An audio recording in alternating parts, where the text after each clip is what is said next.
Hello নবম দশম শ্রেণীর শিক্ষার্থীরা, তোমরা সবাই কেমন আছো? আশা করি তোমরা সবাই ভালো আছো। তো আমি তোমাদের ভুবন স্যার, তোমরা আমাকে দেখতেই পাচ্ছ। তো আজকে পায়োনিয়ার প্রোগ্রাম কর্তৃক যে ক্লাসের আয়োজন করা হয়েছে সেই ক্লাসে তোমাদেরকে সবাইকে স্বাগতম। তো তোমরা দেখতে পাচ্ছ যে আমি বেসিক্যালি কোন বিষয়টার উপর ক্লাস নিব। তো দেখো, আজকে যে ক্লাসটা নিব সেটা হচ্ছে আমাদের বিশেষ্য। সেটা হচ্ছে কি আমাদের বিশেষ্য। তো আমরা জানি যে আমাদের পদ হচ্ছে 8 প্রকার: বিশেষ্য, বিশেষণ, সর্বনাম, ক্রিয়া, ক্রিয়া বিশেষণ, অনুসর্গ, আবেগ এবং কি যোজক। তো এই যে 8টা পরিচ্ছেদ আছে, 8টা পদ আছে, এই 8টা পদ মুখস্থ করতে করতে করতে করতে তোমাদের জীবন অনেকটা দেখা যায় যে একদম হিমশিম খেয়ে যাও। কিন্তু আজকের যে ক্লাসটা আমি নিব, সত্যি কথা বলতেছি, জাস্ট একটা মন্ত্র পড়াবো, তোমাকে 5 সেকেন্ডও লাগবে না, জাস্ট 5 সেকেন্ড। যদি জাস্ট 5 সেকেন্ড তুমি সময় দিতে পারো ক্লাসটার পিছনে, তুমি দেখবা যে শেষে এই 5 সেকেন্ড তোমার কিভাবে কাজে লাগে। বাট সেই 5 সেকেন্ড যাওয়ার জন্য তোমার ক্লাসটা করতে হবে। তো ঠিক আছে, আর কথা না বলে আমরা ক্লাস শুরু করি।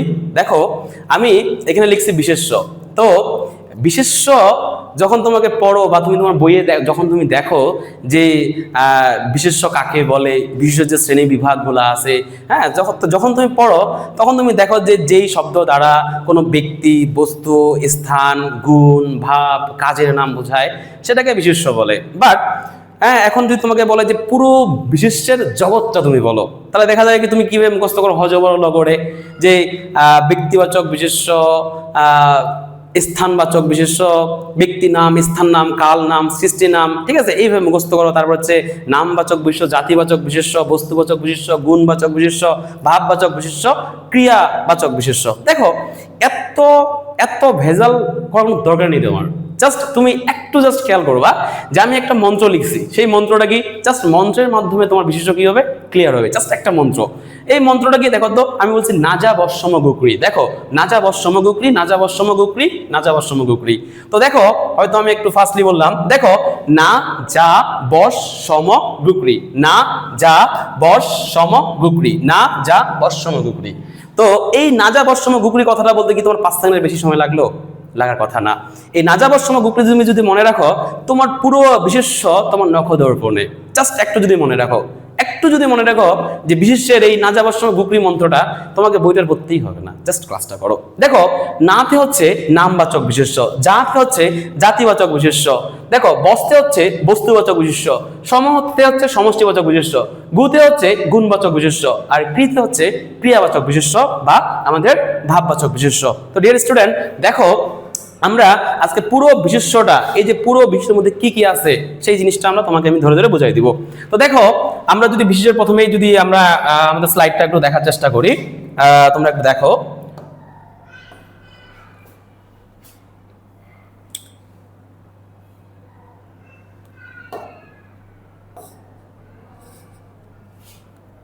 তোমরা দেখতে পাচ্ছ এখানে যে বিশেষ্য, নবম দশম শ্রেণীর বাংলা দ্বিতীয় পত্র আমাদের বিশেষ্য পায়োনিয়ার প্রোগ্রাম কর্তৃক আলোচিত মৌলিক আলোচনা। দেখো, বিশেষ্য কাকে বলে? সংজ্ঞা: যে শব্দে ব্যক্তি, প্রাণী, স্থান, বস্তু, ধারণা, গুণের নাম বোঝায় সেগুলোকে কি বলে? বিশেষ্য বলে। যেমন বলছে নজরুল, বাঘ, ঢাকা, ইট, ভোজন, সততা। দেখো, এই নামবাচক, নাতে ছিল নামবাচক বিশেষ্য। এই নামবাচক বিশেষ্যকে 4টা ক্যাটাগরিতে ভাগ করা যায়: ব্যক্তি নাম, স্থান নাম, কাল নাম এবং সৃষ্টি নাম। ব্যক্তি নাম কি? পৃথিবীতে যত ব্যক্তি আছে, যত পুরুষ মানুষের নাম আছে, যত মহিলা মানুষের নাম আছে, যত নাম আছে, সেটা যদু, মধু, কদু, রহিম, রহিমা থেকে শুরু করে, হ্যাঁ, যত আছে, যত পুরুষের নাম আছে, যত মহিলার নাম আছে, যত মানুষের নাম আছে, সবগুলো হচ্ছে আমাদের কি? ব্যক্তি নাম।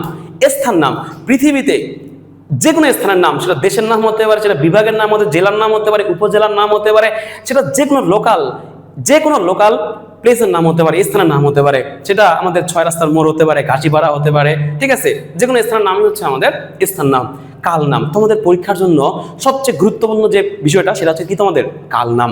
দেখো, এই কাল নাম মানে কি? কাল নাম মানে হচ্ছে সময়ের নাম। কাল নাম মানে হচ্ছে তোমাদের সময়ের নাম। এখন দেখো, এই সময়ের নামগুলো কেমন টাইপের হয়ে থাকে? সময়ের নামগুলো বেসিক্যালি কেমন টাইপের হয়ে থাকে? দেখো, আমি যদি বলি সকাল, বিকাল, রাত, আমি যদি বলি যে ভোর, আমি যদি বলি যে পূর্বাহ্ন, মধ্যাহ্ন, সায়াহ্ন, গোধূলি, ঠিক আছে, আমি যদি বলি যে 12 মাসের নাম, একবারে বৈশাখ থেকে একবারে চৈত্র পর্যন্ত। আমি যদি বলি একবারে জানুয়ারি থেকে একদম ডিসেম্বর পর্যন্ত 6 ঋতুর নাম হতে পারে গ্রীষ্ম, বর্ষা, শরৎ, হেমন্ত, শীত ও বসন্ত। এবং 1টা 2টো 3টা 4টা 6টা 7টা 8টা 10টা 15 11টা 12টা যে কোনো সময়ের নাম কি বেসিক্যালি কি বলবো আমাদের কাল নাম। আশা করা যায় কাল নামটা তুমি ভালো মতোই বুঝতে পারছো। আমরা যখন বোর্ডে যাব তখন আরো ডিটেলসে বুঝবো। দেখো সৃষ্টি নাম কি, এখানে সৃষ্টি নাম কি, এই সৃষ্টি নামটা কি? এই সৃষ্টি নাম হচ্ছে পৃথিবীতে যে বিখ্যাত বিখ্যাত সাহিত্যকর্মগুলোর নাম আছে, বিভিন্ন পত্রিকাগুলোর নাম আছে, বিভিন্ন ধর্মগ্রন্থগুলোর নাম আছে, বিখ্যাত বইগুলোর নাম আছে, সেগুলো হচ্ছে আমাদের সৃষ্টি নাম। তো ডিয়ার স্টুডেন্ট, যে বিষয়গুলোর কথা বলতেছিলাম এটাকে আমরা স্লাইডের মাধ্যমে আরো দেখব। তো দেখি আমরা বিশেষ সংজ্ঞা পড়ছি, এখন বিশেষের যে বাকি বিষয়গুলো আছে সেই বিষয়গুলোতে আমরা যাব। তো ডিয়ার দেখতে পাচ্ছ বিশেষত 6টা শ্রেণী, 6টা শ্রেণী বিভাগ আছে। একটা হচ্ছে কি আমাদের তোমরা দেখতে পাচ্ছ একটা হচ্ছে আমাদের নাম বিশেষ্য, একটা জাতি বিশেষ্য, একটা বস্তু বিশেষ্য, একটা সমষ্টি বিশেষ্য, একটা গুণ বিশেষ্য, একটা হচ্ছে কি ক্রিয়া বিশেষ্য, যেটা আমরা মন্ত্রের মাধ্যমে শিখছি নাজা বর্ষম গুকরি, নাজা বর্ষম গুকরি, নাজা বর্ষম গুকরি। দেখো এই যে নাম বিশেষ্য, এই যে জাতি বিশেষ্য, এই যে বস্তু বিশেষ্য, এই যে সমষ্টি বিশেষ্য, এই যে গুণ বিশেষ্য, এই যে ক্রিয়া বিশেষ্য। দেখো আমি একটু আগেই তোমাদেরকে বোঝাইলাম যে নাম বিশেষ্য কি, এখানে ব্যক্তি নাম হতে পারে, স্থান নাম হতে পারে, দেশের নাম হতে পারে, কাল নাম হতে পারে, সৃষ্টি নাম হতে পারে এবং যে কোনো সুনির্দিষ্ট নামও হতে পারে। এটা একটা আগে বুঝাইলাম। দেখো জাতি বিশেষ্য, জাতি বিশেষের নাম বিশেষের সাথে এই যে নাম বিশেষ জাতি বিশেষের একটা অভেদ সম্পর্ক আছে, একটা সূক্ষ্ম পার্থক্য আছে। যদি এই নাম বিশেষ সাথে জাতি বিশেষের তুমি যদি এইটুক ধরতে না পারো তাহলে তুমি অ্যান্সার ভুল করবা। অ্যান্সার যেন তোমার ভুল না হয় এই জন্য আমাদের করণীয় কি, একটু পরেই আমরা নেক্সট স্লাইডে এটা আরো ক্লিয়ার হব। দেখো বস্তু বিশেষ্য, পৃথিবীতে যত নির্জীব পদার্থ আছে, দেখো তো আমার হাতে কি আছে, মার্কার আছে, চেয়ার আছে, টেবিল আছে, জামা আছে, প্যান্ট আছে, জুতা আছে, ফ্যান আছে, লাইট আছে, বোর্ড আছে, টেবিল আছে, ব্যাগ আছে। পৃথিবীতে যত প্রাণহীন বস্তু আছে সেগুলি আমাদের হচ্ছে বস্তুবাচক বিশেষ্য, যে কোনো দ্রব্য বোঝাতে পারে, যে কোনো বস্তুর নাম বোঝাতে পারে। ওকে, আশা করি তোমরা বিষয়টা বুঝতে পারছো। এখন দেখো আমাদের সমষ্টিবাচক বিশেষ্য। সমষ্টি মানে কি, একটা জিনিসকে বুঝতেছ? সমষ্টি মানে কি অনেকগুলা জিনিসকে একটা শব্দ দ্বারা প্রকাশ পাবে। সমষ্টিবাচক বিশেষ্যটা মানে হচ্ছে অনেকগুলা জিনিস, অনেকগুলা বিশেষ্য আছে, অনেকগুলা বিশেষ্য, বাট একটা শব্দ দ্বারা কিভাবে সেটা প্রকাশ পাবে একটু দেখি আমরা। তো কোনো ব্যক্তির সমষ্টি হতে পারে, প্রাণীর দল হতে পারে, সমষ্টি বোঝায়। আমি যদি বলি জনতা, আমি যদি বলি যে পরিবার, আমি যদি বলি ঝাঁক, আমি যদি বলি যে বাহিনী, আমি যদি বলি যে মিছিল, এগুলা কি অনেকগুলা বিশেষ্যের একটা কম্বাইন নাম, যেটাকে বলা হয় আমাদের সমষ্টি বিশেষ্য। আমরা এই উদাহরণগুলো স্লাইডের মাধ্যমে দেখবো, তোমরা একটু ধৈর্য ধরো, ক্লাসটা তোমাদের সহজ লাগবে। পরের স্লাইড দেখে মনে হবে যে ওকে ডান, এগুলো আমি শিখে গেছি। দেখো গুণ বিশেষ্য, দেখো মানুষের কি গুণ থাকে বলো তো? ভালো গুণ থাকে এবং কি থাকে, খারাপ গুণ থাকে। তো কোনো ভালো গুণের নাম হতে পারে, কোনো খারাপ গুণের নাম হতে পারে, সবগুলোই আমাদের কি বাচক বিশেষ্য, গুণবাচক বিশেষ্য।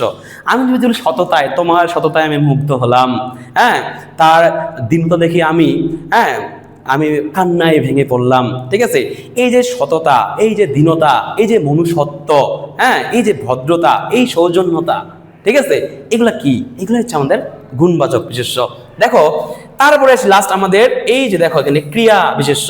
এই ক্রিয়া বিশেষ্যের অপর নাম হচ্ছে ভাব বা ভাববাচক বিশেষ্য অথবা আমাদের ক্রিয়াবাচক বিশেষ্য। দেখো একটা বাক্যের অপরিহার্য 3টা অংশ থাকে, কর্তা থাকে, কর্ম থাকে আর কি থাকে, ক্রিয়া থাকে।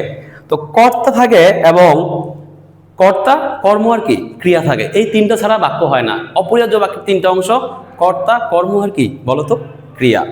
তো একটা বাক্যে ক্রিয়া থাকবে, বাট সেই ক্রিয়া একটা নাম থাকতে পারে। তো যখন একটা শব্দ, একটা বিশেষ্য ক্রিয়া না বুঝিয়ে ক্রিয়ার ভাব ধরে থাকবে, ক্রিয়ার মতো ভাব ধরে থাকবে, বাট সেটা ক্রিয়া না, সেটা ক্রিয়ার ভাব ধরে থাকবে যে হ্যাঁ আমি ক্রিয়া একটা ফিল দিচ্ছি, বাট আসলে সে কিন্তু ক্রিয়া না। তো যখন একটা শব্দ ক্রিয়া না বুঝে ক্রিয়ার নাম বোঝাবে, সেই ক্রিয়াটার নাম বোঝাবে, ক্রিয়ার ভাব ধরে থাকবে, সেটাই হচ্ছে আমাদের ভাব বা ক্রিয়াবাচক বিশেষ্য। লাইক আমি যদি বলি ভোজন করলাম, এখানে কিন্তু করলামটা ক্রিয়া, ভোজনটা কিন্তু ক্রিয়া না, ভোজনটা হচ্ছে এই করলাম ক্রিয়ার কি নাম। তাহলে এই দেখো ভোজন, পঠন, শয়ন, গমন, এই সবগুলোই হচ্ছে কি বলতো আমাদের ভাব বা ক্রিয়াবাচক বিশেষ্য। দেখো তোমরা অলরেডি পুরো বিশেষ্যকে ক্লোজ করে ফেলছো, এখন জাস্ট এই যে নেক্সট স্লাইডে যাবো, তোমার কাছে মনে হবে যেগুলো আমি পড়ছি এগুলো আমার কাছে কোনো ব্যাপারই না। ওকে, দেখো আমরা যাই নেক্সট স্লাইডে। দেখো এই যে শ্রেণীভেদের উদাহরণ সহ নাম বিশেষ্য, দেখো ব্যক্তি নাম, স্থান নাম, কাল নাম, সৃষ্টি নাম, আমি সবগুলো তোমাকে বুঝেছি। দেখো তো হাবিব, সজল, লতা, নতি, শম্পা, এগুলো ব্যক্তি নাম ছিল। স্থান নাম দেখো তো ঢাকা, বাংলাদেশ, হিমালয়, পদ্মা, সবগুলো স্থান নাম। কাল নাম আমি বলছি যে কোনো সময়ের নাম, যে কোনো সময়ের নাম। দেখো তো সোমবার, বৈশাখ, জানুয়ারি, রমজান পড়াইছি। আমি বললাম সৃষ্টি নাম, আমি বলছি বিখ্যাত বইয়ের নাম হতে পারে, গ্রন্থের নাম হতে পারে, হ্যাঁ পত্রিকার নাম হতে পারে, সংবাদপত্রের নাম হতে পারে। দেখো তো গীতাঞ্জলি, সংবিধান, ইচ্ছে পূরণ, অপরাজয় বাংলা, দৈনিক ইত্তেফাক, এগুলো কি আমাদের? এগুলো সবগুলো আমাদের কি সৃষ্টি নাম। দেখো আমাদের নাম বিষয় ক্লোজ করে ফেলছি, আমরা নেক্সট স্লাইডে যাই। দেখো আমি তোমাদেরকে পড়াইছিলাম জাতি বিশেষ্য। দেখো এই যে জাতি বিশেষ্য, জাতি বিশেষ্য কি? জাতি বিশেষ্যতে আমি একটা কথা বলছিলাম যে জাতি বিশেষ্য হচ্ছে এমন একটা বিশেষ্য যেই বিশেষ্য জাস্ট একক সত্তাকে বোঝাবে, মূলকে বোঝাবে, মূল স্তম্ভকে বোঝাবে। দেখো একটা গাছের অনেকগুলো শেকড় থাকতে পারে, বাট মূল শেকড় কিন্তু একটাই।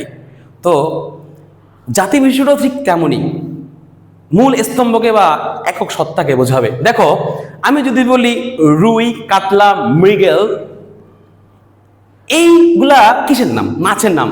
বাট এই রুই, কাতলা, মৃগেল এদের জাত কি? এদের জাত হচ্ছে মানুষ। আমি যদি বলি যে হিন্দু, বৌদ্ধ, খ্রিস্টান, মুসলিম, ইহুদি, আসলে এরা কে? এদের মূল কে? এদের মূলে হচ্ছে আমরা মানুষ।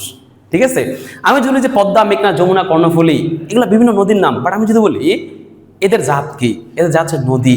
আমি যদি বলি যে আম, কাঁঠাল, পেয়ারা, লিচু, এদের জাতটা কি? আসলে এগুলো জাত হচ্ছে ফল। ঠিক আছে, আশা করা যায় এই যে একক সত্য বা মূল বা ডিফারেন্ট ডিফারেন্ট জিনিসগুলা আসলে জাতিবাচকটা তুমি বুঝতে পারছো। দেখো এখানে মানুষ, গরু, ছাগল, ফুল, ফল, নদী, সাগর, পর্বত। বস্তু বিশেষ্য, এটা নিয়ে প্রথমে বলছি পৃথিবীতে যেই বস্তুগুলোর প্রাণ নেই, নির্জীব পদার্থ, ঠিক আছে, সেগুলি হচ্ছে আমাদের কি? আমাদের বস্তুবাচক বিশেষ্য। দেখো এখানে ইট, লবণ, আকাশ, টেবিল এবং কি বই দেওয়া আছে। তারপরে দেখো এখানে সমষ্টিবাচক বিশেষ্য, আমি ক্লাসের শুরুতেই বলছিলাম সমষ্টিবাচক বিশেষ্যটা কি। যদিও যদি একটু দেখো তোমরা সমাজবাচক বিশেষ্য, জনতা, পরিবার, ঝাঁক, বাহিনী, মিছিল, আমি আমার ক্লাসের শুরুতেই আলোচনা করছি। দেখো গুণ বিশেষ্য, আমি ক্লাসের শুরুতেই আলোচনা করছি যে গুণ বিশেষ্যটা কি। দেখো আমি বলেছিলাম যে একটা গুণের নাম বোঝাবে, সেটা ভালো হতে পারে, সেটা খারাপ হতে পারে, সেটা ভালো হতে পারে, সেটা খারাপ হতে পারে। দেখো এই যে গুণবাচক বিশেষ্য, দেখো তো সরলতা, দয়া, আনন্দ, গুরুত্ব, দীনতা, ধৈর্য পড়াইছে।